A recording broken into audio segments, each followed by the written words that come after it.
Have you ever wondered why so many NPCs in your campaigns feel like cardboard cutouts? Well, in this video, I'm going to explore the various different ways that you can make your NPCs stand out, so much so they will become so compelling that your players will remember them long after your campaign finishes. Grab yourself a nice cup of tea, sit back, lean in, and let's get into it.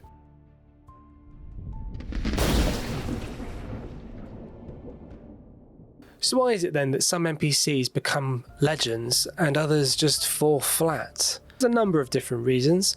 To start off with, we're going to cover the most common. The Dungeon Masters build their NPCs so that they have some kind of mechanical purpose. Now this could be that they're a quest giver, or your classic shopkeeper, or perhaps even just like an info dump. Here's the thing. What they really care about, the players, not the characters, the players, are people. So give them people to interact with. So the way you would do this is you would design a person rather than designing a concept. But what we need to do is we need to ground this individual. Let's call him Bernard. We need to ground Bernard in some form of reality that resonates with the players.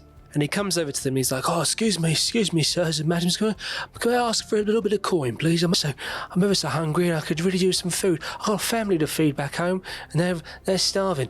This guy's got a family, he's starving. There's two interesting elements there. He might be carrying a pickaxe, for example. And when you start the conversation with him, with the players, just keep it natural, keep it flowing. So, "Yes, well, you know, I've been a miner for several years now, but I got laid off, didn't I, when the orcs took over?"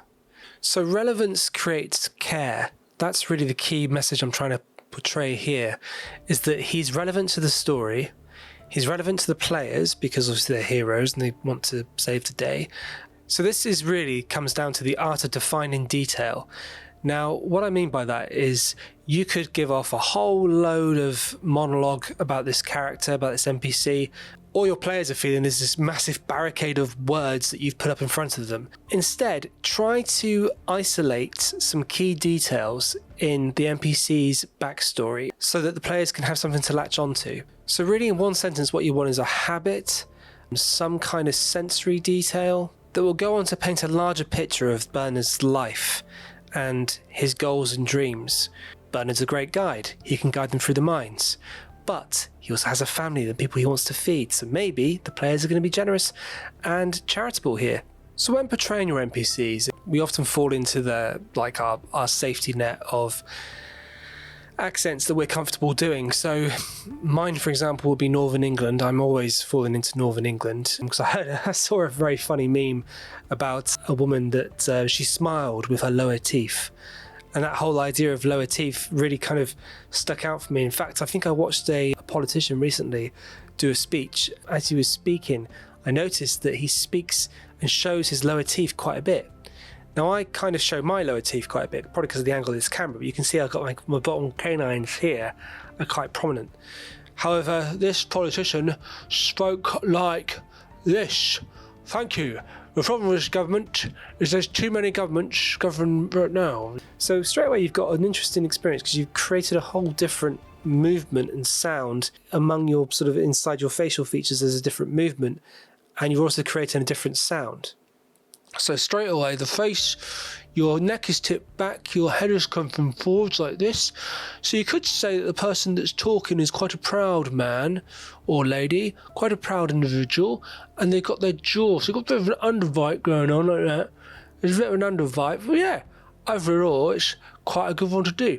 I wouldn't recommend doing that for too long though, because it does start to strain your jaw, so just be careful. And now when we get into the mine with Bernard, what we want to do is we want to put Bernard into instant trouble. We want to have him be really emotionally invested in the fact that the mine was taken over by the orcs. He doesn't just tag along with the players. This guy's going to be pissed off. These orcs have taken his life away from him. If he's not been given a weapon from the players, he's got a crude pickaxe on him or something like that, he's going to use that pickaxe against an orc that is probably 5 times more powerful than him. Because these guys have ruined his life, okay? So when you guys roll for initiative, make sure that you have control of your NPC in the fight and then do something that will surprise the players. Too often or not, we'll hand the NPCs over to our other players to look after, so that when it's their turn, they can use their NPC in that go as well. What I like to do is I like to keep the NPCs to myself, because often they can perform a surprise behavior. So for example, Bernard might only have, let's say, 35 hit points, and he's got an armor class of, say, 5, right? And he's charging at an orc with his pickaxe, his rusty old, horrible, blunt pickaxe, and he just charges in for him.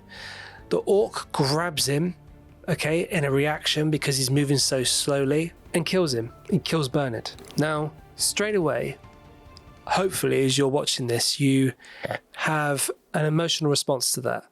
And that's what you want.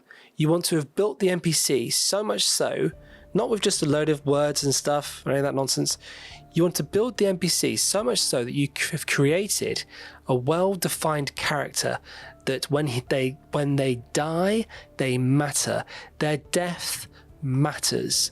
Not so much that the NPC's purpose in life matters. Obviously it did, but now the NPC is dead, you want the players to be like, well, we really cared about Bernard. Bernard was great. He was brave. Really brave. You guys, we need to avenge him. Now, your NPCs need and deserve to be remembered. Now, on our Pro DM course, we teach you exactly how to do this in greater detail. You can find details for the course in our description, or stay tuned to the end of this video where you'll see a little trailer for our Pro DM course that we offer to everyone and anyone. Doesn't matter if you're in America, Australia, or England, or Wales, or Scotland. Well, maybe not the Scottish, but yeah. You can all sign up to it. It's great. And yes, you can become a pro dungeon master. You can even work for us, Rolldark, www.rolldark.co.uk. You guys, if you like this video and you want to subscribe, click that like button, ring the bell, do the thumbs up thingy, and leave some comments as well. I'd love to hear what you have to think about your NPCs, and if there's any ideas you have out there, that'd be wicked. Always, always, always open to new ideas. So yeah, take care, you guys. We'll see you in the next one. Ta-ta for now. You've walked the path of the storyteller. Now it's time to forge your legacy. Roll Dark, where professional game masters are forged. Enroll now. Search Roll Dark and discover your destiny.